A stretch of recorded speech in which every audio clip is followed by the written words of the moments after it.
Stuart, Brian, after so many years.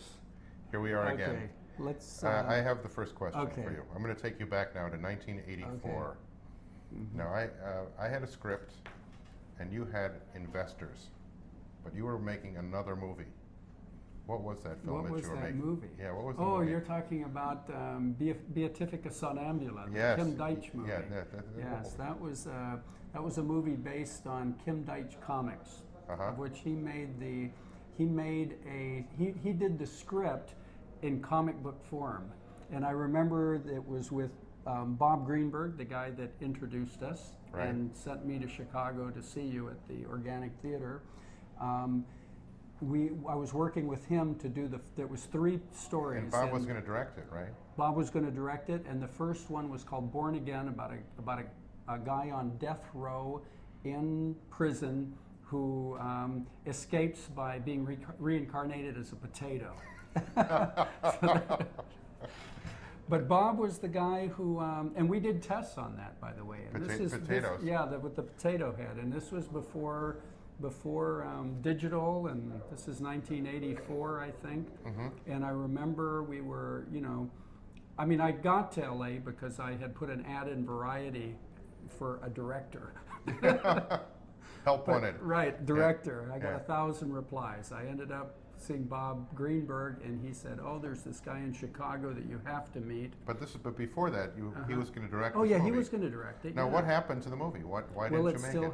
It still hasn't been made, but I do pull it out because after it took 15 years to make Dagon, Yeah. and I'm still not giving up on this. But it's very special because it's really based on that underground cartooning style of Kim Deitch, and I Right. think it has turned into the Miles Mycroft story. So what happened? Why didn't you make it? I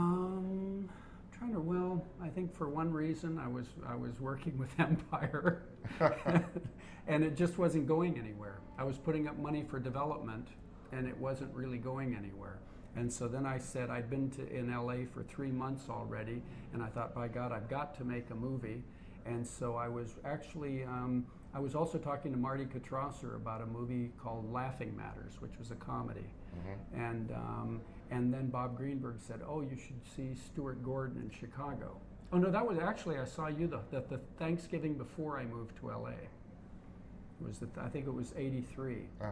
And so I said, okay, and I remember I went to Chicago with my wife Kathy, and we went to the Organic Theater, and we saw one play there which was about a factory, an assembly line. I think it was called Assembly Line. Right. And then we saw the big success, which was ER, which was playing somewhere else. Yeah. And I met all the guys back there like Richard Fire and Joe Mantegna, and I forget all these organic people, and we said, and then I thought, well, shoot, I like horror movies. And you had the idea of doing Lovecraft as a TV series. I think you had 13 episodes. Well, and I said, no, I want to do a movie. Right, right. Now, Of course, you had another project. What was that? What were the 2 projects that you thought were no miss, surefire horror? Well, the one that I had, the other project was called Lucky, and was about a dog that is very pampered, a little dog, a little lap dog, and the couple has a baby, and suddenly the dog is no longer important to them. Suddenly this dog is being ignored, and he gets very jealous of the baby. And it was a story in which the dog is trying to kill the baby, and the parents are unaware of this, and so it became this sort of battle of wits between this dog and a baby. Yeah.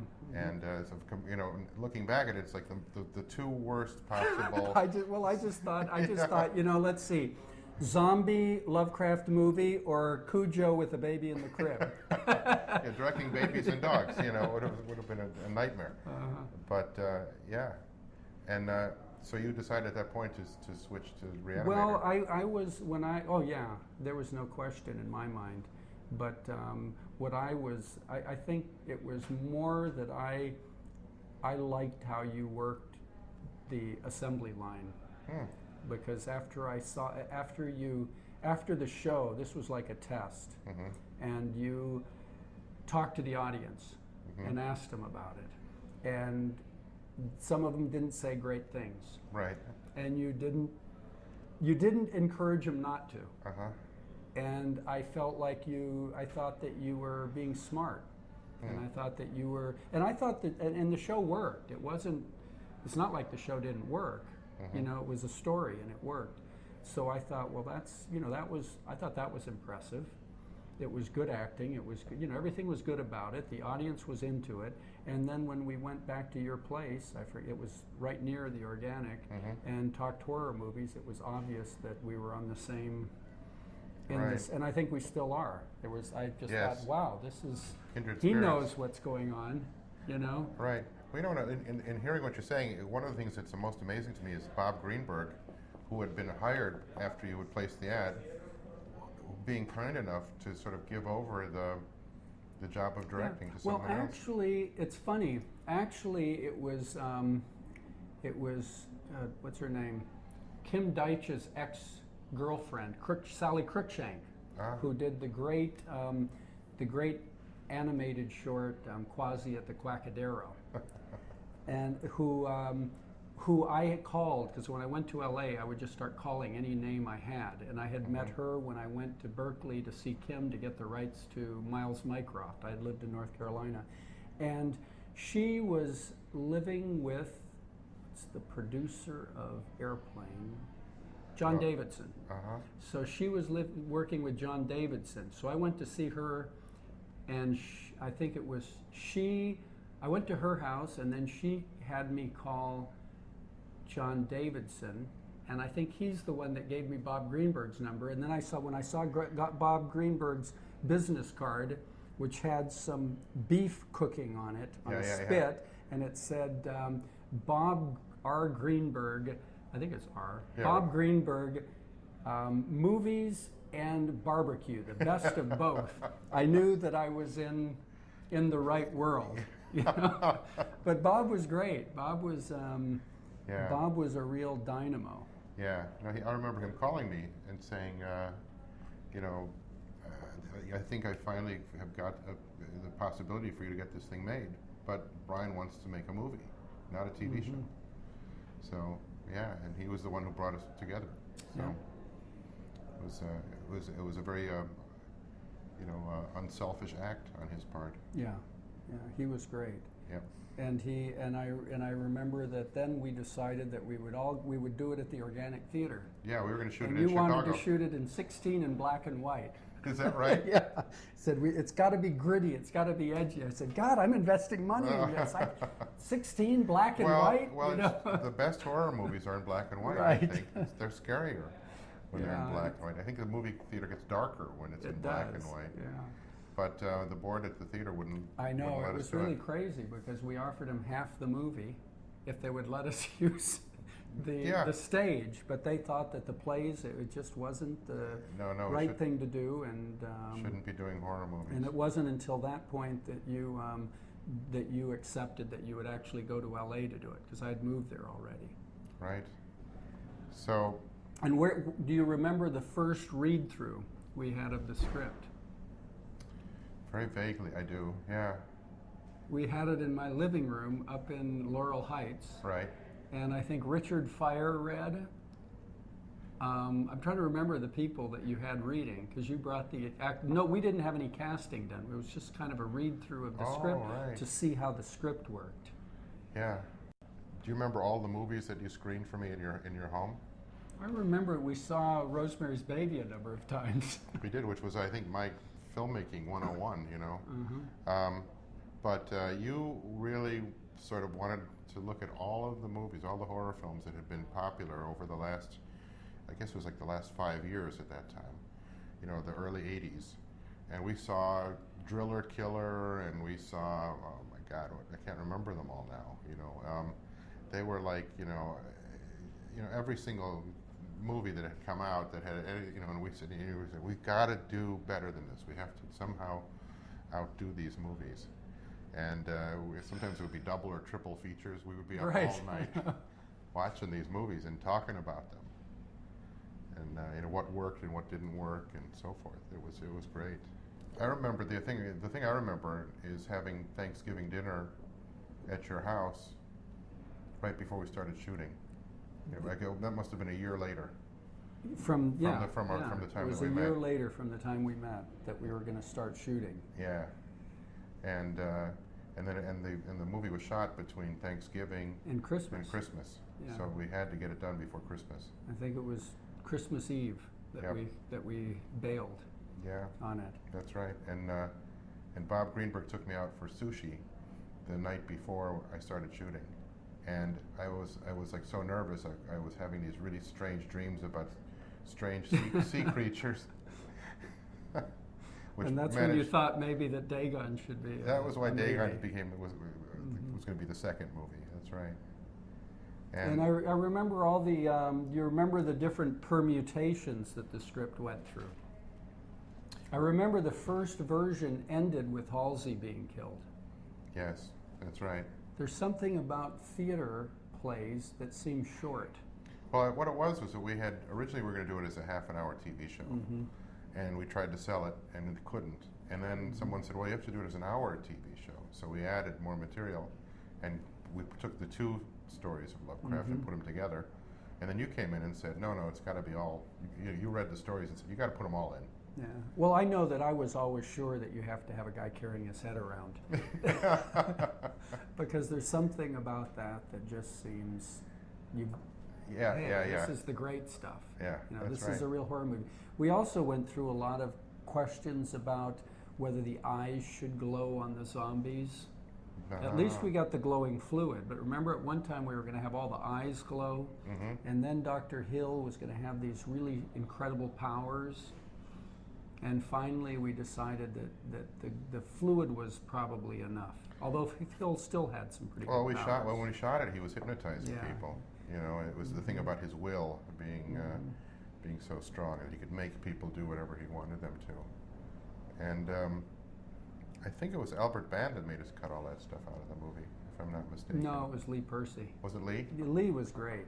Lee is a great editor. Yeah. I mean, I think he really did a great job of cutting to the chase in the editing. Of course, there was a lot of cutting to be done since you started with a 2.5-hour epic. Well, it was a miniseries. I know, I tell people that. I said, no, the first cut was 2.5 hours long, and that's before we shot the prologue. Yeah. Well, it's amazing to me that we had 2.5 hours worth of material. I know. We shot it so fast. And I remember the last day of shooting where it was, I think, 24 hours of shooting. Oh, it was terrible. It was like we have to be done at the end of the day today. And by the end of the shoot, I was literally blind. I was like, I could not see. When I was driving home on the freeway, I had to pull over and have Carolyn take over because my eyes stopped working. It was like, whoop, too much. I went back to Chicago after we shot it. Yeah. And you supervised the post-production on the film. Yeah. Well, you got a cut out. I think you did a cut in 10 days or something. I did a cut really quick. And then you went back to work since you weren't being paid anything. Yeah. You figured maybe you had to pay your rent in Chicago. I had to get home. Yeah. I had a theater company to run. And then actually, I really think you have to give credit. I mean, Lee Percy he was just fantastic.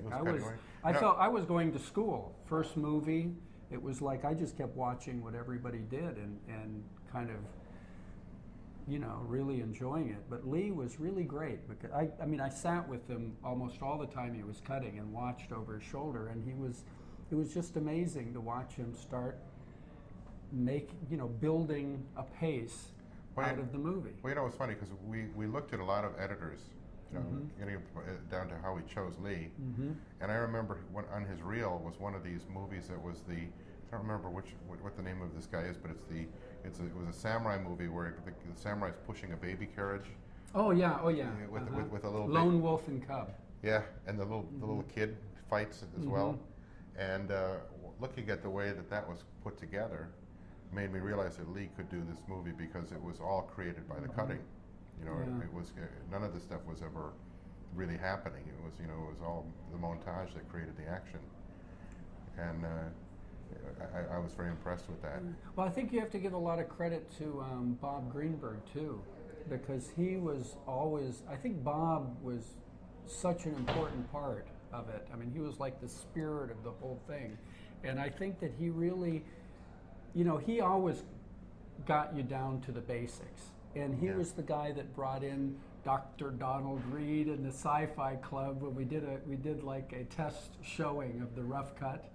And I remember we taped the whole thing on cassette and sent it to you. Yeah. And we have Bob, you should put that on the DVD. Yeah. We have Bob interviewing people after. Do you still have that? Yeah, I'm sure it's Ah, somewhere. yeah, That's a yeah. good thing. I mean, it was just, I mean, Bob was right there. I bet we got 30 people, 50 people Yeah. in there. And we did a lot of adjusting based on that. Because one of the things I learned from that was that sometimes you've got to cut out, when the excitement's at its peak.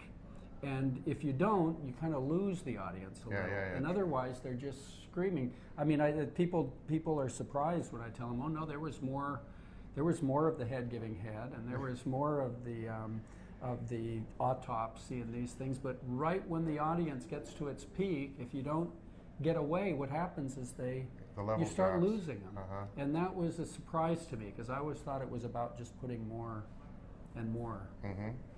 Well, Bob also is the one who assembled the makeup guys. Yeah, Tony Dublin actually was the guy who did it, and then John John Nollins Nollins. stepped in with him, and I think they shared the responsibilities and the credit. And then I think even John Buechler came in to do he did some of the key Well, key zombies. Well, Buechler was Charlie Band's guy.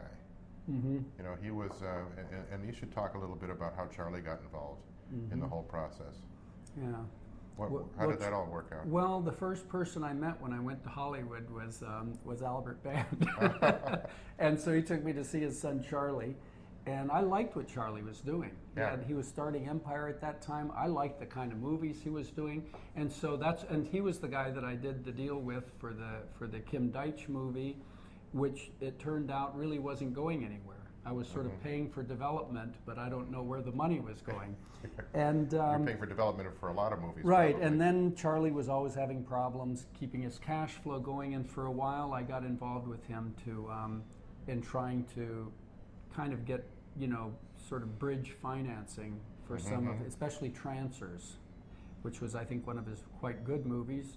And it was his first movie as Empire Pictures, wasn't it? it might have been. Yeah. And then it turned out I realized that he was into me for quite a bit of money, and that I probably wasn't going to see it in cash. Uh-huh. So when I decided to do Re-Animator, I said, well, I'm just going to make a horror movie. And he says, well, you can do it here. I said, yeah, that way you can trade me.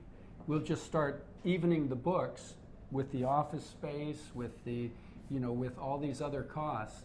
And then he said, I'm starting up a distribution company. I said, okay, you can distribute it. So basically, he did it, I gave him the movie to distribute. Of course, it took me quite a few years and lawsuits later to sort it all out, but that's all part of the experience of the movie business.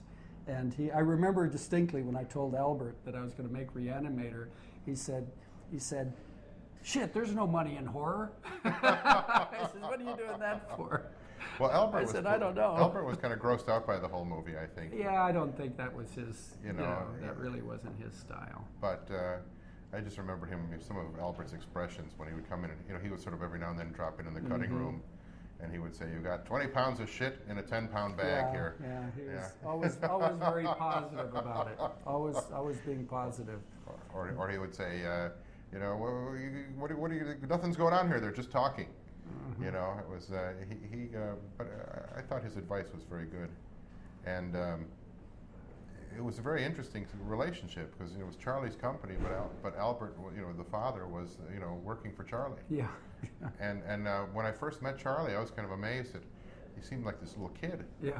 At the time, I think he was probably in his 20s, right? When we did it. Mm-hmm. Maybe, huh? Yeah, but he's got that baby face, and so he, and that enthusiasm and so forth, and and everything was bitchin'. This is really bitchin'. And it was mega. Mega. Yeah, that's right. Yeah. But do you remember the story conferences we had? I mean, we went through a lot of. I remember, as a matter of fact, I reviewed not too long ago a lot of the letters that went back and forth about the story.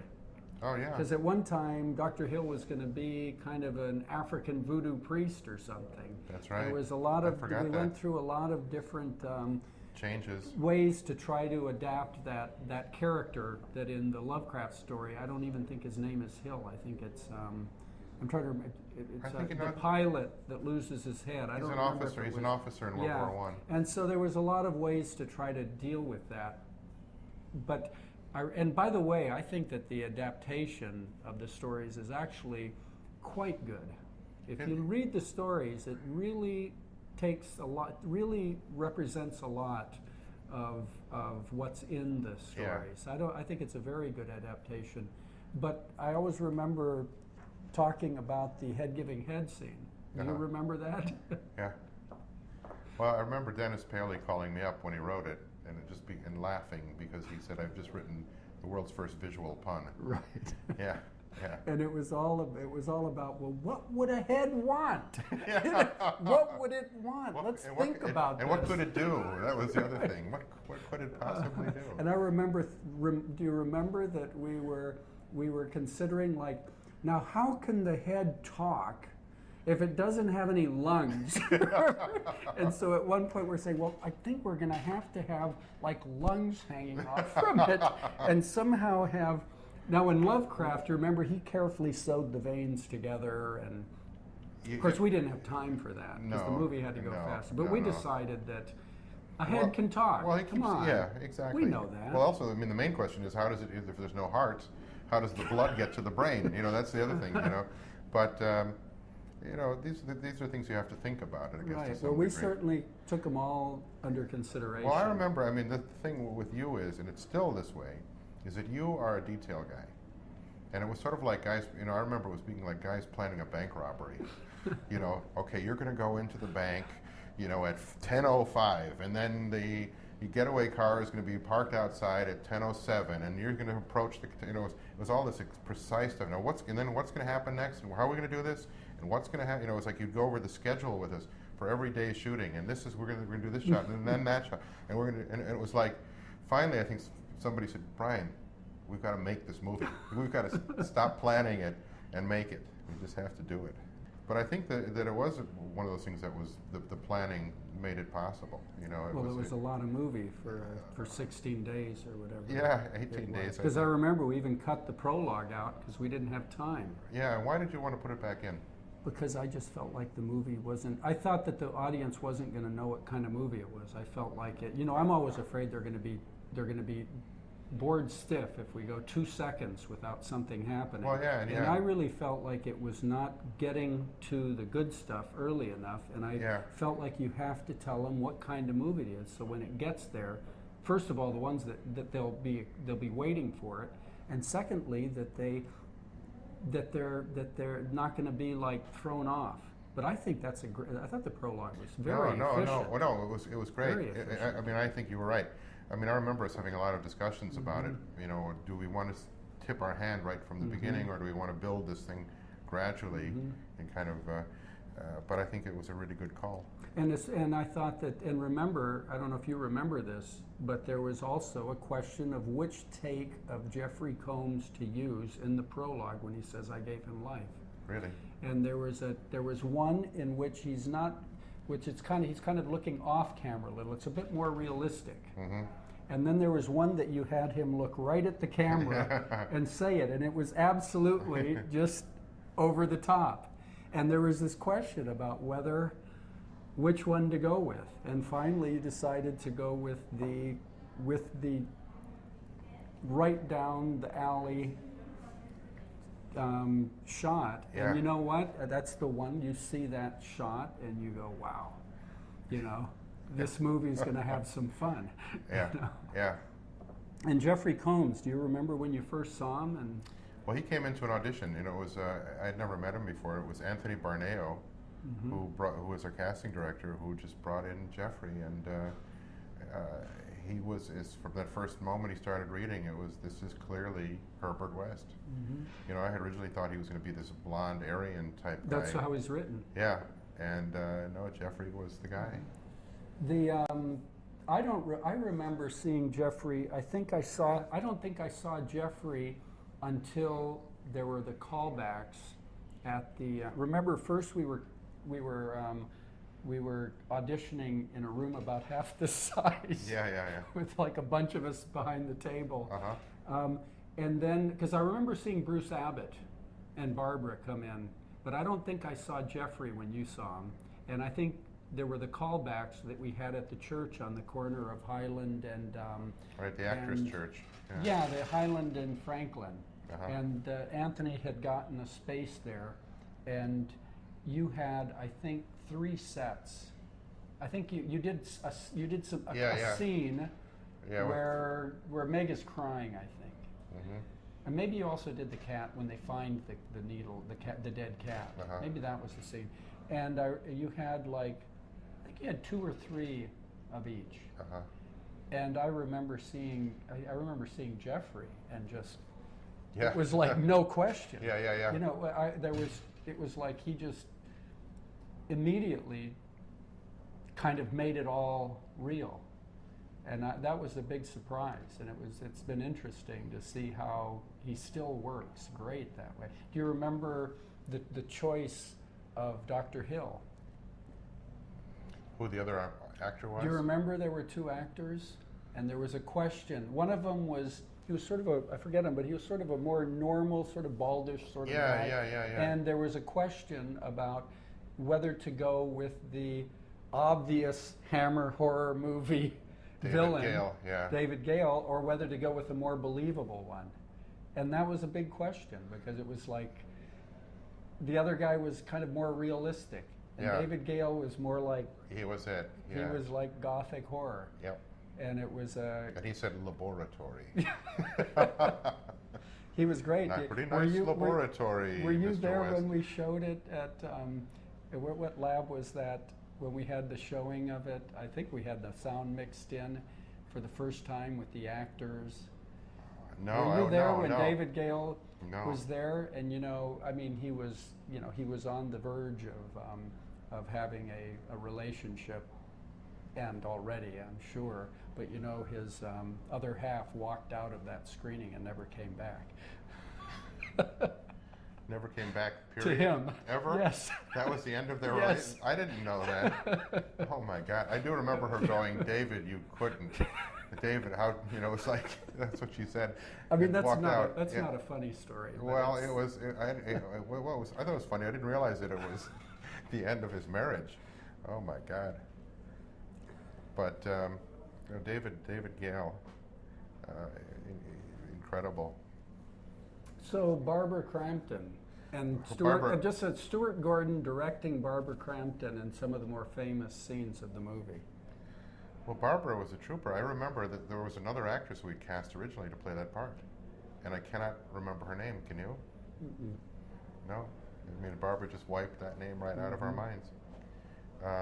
We had cast her, and it was like she'd gone through all the callbacks, and then it was like when we told her she got the part, She I said, think "I it don't was really about want it." 2 days later we got a call saying, "Oh, I talked to my mother about this," and I don't think I can do it. But Barbara was, she was the trooper.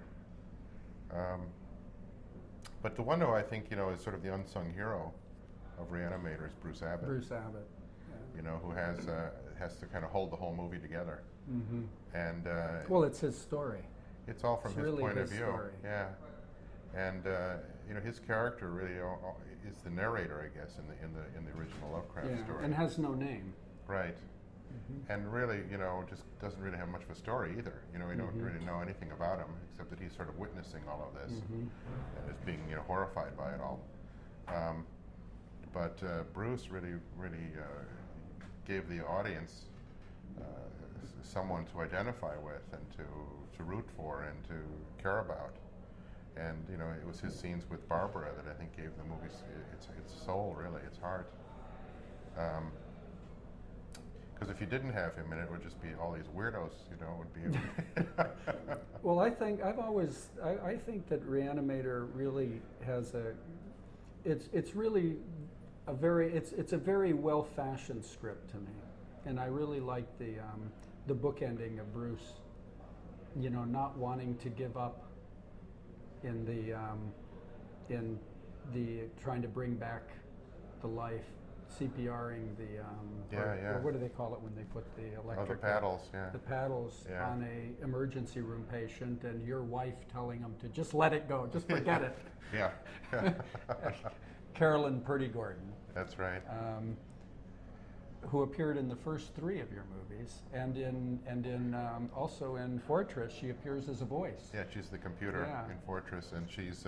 We won't go into the I murder, what this means. I murder her in every movie. It's just about, and she was, saying, well, as long as you don't do it in real life, it'll be okay. And then it got to the point where I'd stopped murdering her, and she got upset. Yeah, because it's not near as fun. She's going, don't you love me anymore? You're not killing me. Do you remember why there were 6 zombies at the end of the movie? Because that's all we could afford. I remember when we started, it was, then there's going to be all these zombies. Yeah. And it was written to have this big zombie holocaust. Army of and then we zombies. started That's right. adding it up with Tony Dublin and Yeah, John yeah. Nolan and Dennis. Our production coordinator, Dennis. Or the Oh, I think he eventually was credited as executive in charge of production because Mike Muskow was our production manager. Right. Mike Muskow, who I worked with in North Carolina and came out to LA with. Who's gone on to become a big effects supervisor. Yeah, and a producer. He produced Ed Gein. Yeah. And but I remember we were adding it up and we went, whoa, gosh, we can't have 35 zombies. And then we started going, and we said, well, how many do we need? And I remember going, well, let's see, 1? No. And I thought, well, 2, that's a couple. Yeah, a couple of zombies. 3 is a few. 4, I said, once you get to 5, you start not being able to see them all in one. So we That's get right. settled 6, that's a lot. Yeah. And when you look at it, it's plenty. Yeah. It's way plenty. It's absolutely. I think one of the great things about Re-Animator is that it has so little in the way of production, and yet it really has everything it needs. And sometimes I think we get lost in the movie. Since then, a lot of times I get lost trying to substitute, the spectacle for, just entertainment. There are no exterior scenes. Not one. In the whole movie. There's establishing shots. Yeah. That's Remember it. we talked about how does Halsey get Meg from the house into the morgue? Yeah. How does he get? Well, first we decided that since he can't carry her down the elevator into the morgue, we'd put a door in the back. Yeah. Okay, right. now there's a door. Well, there could be because they got to. He's carrying her through the alleys or something. So then we said, how do we get him? And we start talking about a scene on the bus. And then we thought, we can't shoot exterior. If it was New York, it would be no problem. I think Mike Muskow told us right away. He says, you can't shoot outside. He says, we can't do that. Yeah. It might rain. Was that what it was? Or you have to light it. We can't light it. Yeah, and we the whole couldn't thing afford was it. at night, I think, anyway. Yeah. Well, Robert Sampson. Robert Sampson, yes. A terrific. Frothy drool. Or Yeah, and he was great because he looked so respectable and was, very, sort of like Mr. Man. And then, he really got down when he was. He really got to be a zombie. Yeah. And remember, he left one day with all his makeup on to go to a Christmas party. No, the guy I was going to talk about was Peter Kent. Oh yeah. Who ended up being the first Re-Animated corpse, who was Arnold Schwarzenegger's body double. Yeah, strong guy. Yeah. You believe he could push over a Knock a big door steel down. door. Yeah, that's right. Yeah, that was great. And I remember that he brought Arnold Schwarzenegger to see the film. Oh, I wasn't there for that. Well, this was pretty hilarious. Arnold came to see the film in Empire and brought 3 of his friends with him who were all make Arnold look like a little guy. And these guys were these enormous. You had to take 2 elevators. Well, no, what happened was, they had that tiny little elevator, and they all got into the elevator, and we're going to go up to say hello to Charlie, and as we're riding up the elevator, we suddenly realized that there's a secretary in the back of the elevator, and sort of squished against the corner, and all these guys turn and face her, and Arnold goes, "Let's get naked." No. The first time I saw it was when we took the first answer print to Cannes, to the market. and I wasn't. I had no idea what was going to happen, and Charlie had booked it at the Star Theater for midnight, and it was raining. And we went, and there was a ton of people there, so that they had to move it. I don't know how they knew, but they had to actually take the reels to the auditorium next door to it. The Star Really? has 3 screens So to show it. It was being shown in 2 theaters? Yeah, and I remember, of course, it was packed. Roger Ebert was there, No. and I couldn't believe, at the end of the movie, people were clapping in rhythm to the music Yeah. and stomping their feet, and I thought, wow, this is great, making movies. You know, It's all what gonna be fun! like this, You know, what fun! And after the screening, I went up and buttonholed Roger Ebert, and I said, he said, I said, you know, you wrote one of my favorite movies. Uh-huh. And he said, oh, BTVD. I said, yeah. Right. And he said, so what'd you think? He says, I never speak before I file. You know? Oh, yeah. But he gave you a rave. Of course, he knew you. That's why he was there. Yeah, He knew you, yeah. and he gave you a rave. He used to live across the street. But I remember you phoning me from Cannes and just ecstatic, you know, and I think it woke me up. It was probably like 4 in the morning or something my time, and it was like, wow, what a great phone call that was. Yeah, and then it won the Critics' Prize at Cannes, Which I didn't even know what that was. You know, when they sent me the notice, they said, yeah, because every year the critics at Cannes, the movie critics, vote for a movie. The Cannes market and the Cannes festival are separate, of course. Right. And the market shows like 500 movies, and the festival shows about 30. But all together, the critics vote on their favorite movie of the market of the festival. Wow. And I remember getting a notice from the French distributor saying, Re-Animator won it. And I thought, well, so what? What does this mean? Yeah. What, a critic's what? Yeah. Wow, I never realized that until this moment. I know, That's what that it's was. like, I always thought it was like, you know, that they gave a lot of them or something. Wow. No, it's a big deal. That is you really know, something. it really is. Well, I'll be damned. So your first experience. Well, I think I saw the screening that you did, the cast and crew screening was the first time I saw it, and which was fun. But the one that I think was the most fun was when it opened. The movie opened, and I saw it on Hollywood Boulevard. At the Paramount, which is now the Disney Theater, the El Capitan, but at that time was the Paramount. And I remember that I was, you know, running to get popcorn before it started, and I missed the very beginning of the movie. Oh. And I was walking into the theater carrying my popcorn behind this guy, and we opened the door just as the professor's eyes go popping out of his head, and the guy goes, "Oh shit!" and like lurches back into me, and all my popcorn goes flying. You know, it was. I went to see the test screenings that Empire had in Philadelphia with Don Story, who was one of the investors in the movie. My old friend Don Story from North Carolina, who at this time was living in Berkeley and still is. And so Don and I flew over to Philadelphia to see how the test would go. And we watched the movie in 3 places. We watched it downtown at the first show of the day, and then we went out to the suburbs, and then we came back for like the 10 o'clock show downtown. And I remember at the first show of the day, of course there's not a lot of people there, but it seemed to be okay. Then we went out to the suburbs where it was like kids there, they were on dates, and it didn't seem like it was working so well. And I thought, oh God, I don't know. And then we went downtown for the late show, and it was packed. And of course it was almost, I'm sure it was 95% black, because it was the neighborhood. And I mean, this audience just went crazy. And we were up in the balcony, and there was a guy that would jump up and say, "I can't believe this! Oh shit!" He'd get up and leave and come back, and people would be talking, and it was like, I couldn't believe it. And I remember so distinctly when we were walking out across the street, and some guy was walking, he says, "That's the best damn movie I've ever seen." And me and Don were just walking on clouds after that. Oh, yeah. Absolutely. It was fun. Now, you said you wanted to bring this into the up to, Well, up to I date. wanted to know how it felt to read the Pauline Kael review.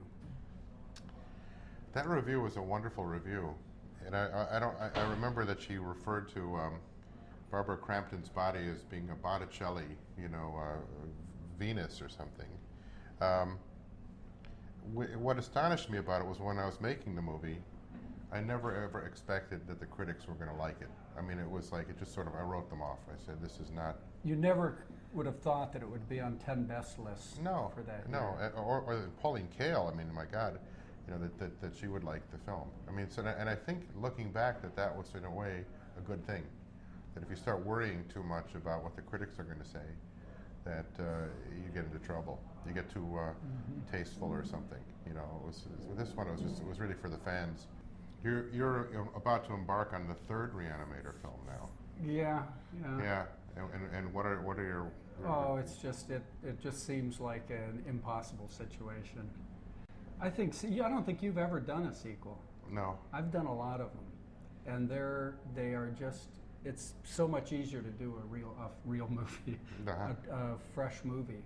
The only one that I think and I've done a lot of them. The one that I think works is Return of the Living Dead 3, and that's because the distributor, the financiers, didn't care if you carried any of the characters over. All they wanted is brain eating by zombies. They didn't mind if you changed the tone, and then you're really making another movie. I think it's really tough. I mean, basically the movie ends. Everybody gets resolved in Re-Animator. Of course, I guess Meg doesn't. No. She has a chance to continue on. But I think that's really tough. What I think is interesting about Re-Animator is that even just recently I saw it again. I mean, you go years and you don't think about it or see it. And it's amazing to me that even though it's really out of date, it's not the tone of the movies today, it certainly technically isn't the same, and yet the movie still gets the audience. Of course, I'm going to festivals where the crowd is for this, but I'm telling you, there's something about the pace of it that it finally wins over the audience, and there's something about Re-Animator that I think that is really in the script, which is that it really has more. I think it has more plotting. There's more of a dramatic development in it than most classic horror movies. And so if you think of things like Night of the Living Dead, Texas Chainsaw, Halloween, Evil Dead, which I think is a great Lovecraft movie, you really realize that they're much simpler. They are really situations that you play out. Probably more along the line of Dagon, which you just finished directing, and which I think is a great Lovecraft classic now. But you know what I mean? Re-Animator had a real plot. I mean, things happened that completely changed the movie. And I think the first point is when Halsey gets killed. I mean, when they bring back Peter Kent and kill him, that's a great scene. Yeah. It's already a great scene. Down comes the girl's father, and he gets killed by him. Yeah. They kill him. Oh, then they bring him back to life. Now he's blamed for it. Now the girl doesn't have a father. Her father's a zombie, and Dan is suffering incredible guilt. Wow, talk about a twist. Yeah. You don't see that often. That's not the way classic horror movies work, especially in post-'60s. And then when Wes cuts off Hill's head, nobody's expecting that, unless they've seen the poster. But you know what I mean? I don't know if you agree, but I really feel like there's a lot of story there. No, it's true, and there's also a lot of. I mean, some of my favorite lines are in this movie. Things like your father's not insane, he's dead. That's one of my all-time favorites. Or Not anymore. Yes. Yeah, which Jeffrey made improvise on the set. Oh, did he? That was not in the script. That whole exchange. It was funny that I remember them coming up to me going, Bruce Abbott says, he never tells him what happened here. So we had to like come up with a couple of lines to kind of fill in Dan about what was going on, and it worked out great. And Jeffrey's reaction after he throws the cat against the wall, and then tells Dan, look out! Yeah.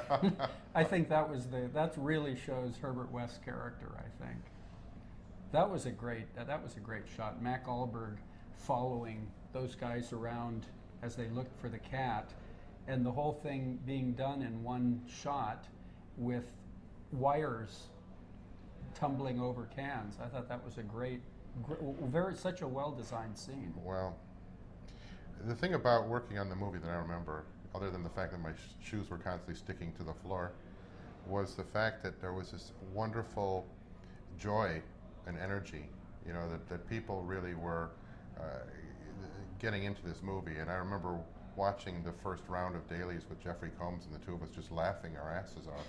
We were with glee. We were just so happy that there really was a movie up there on that screen. Mm-hmm. And it's like, this movie changed both of our lives in a very big mm-hmm. way. I mean, it's like become my middle name and yours. It's like and everything that we do is compared to this film. This is like the measuring stick, for everything that we do mm-hmm. from here on. And it gave us an entry into. It meant we could make movies. Yeah, that's right. It was sort of like welcome to the club. Mm-hmm. You can work, and. A footnote: Bob Dawson's credit sequence. Oh yeah, very fine, and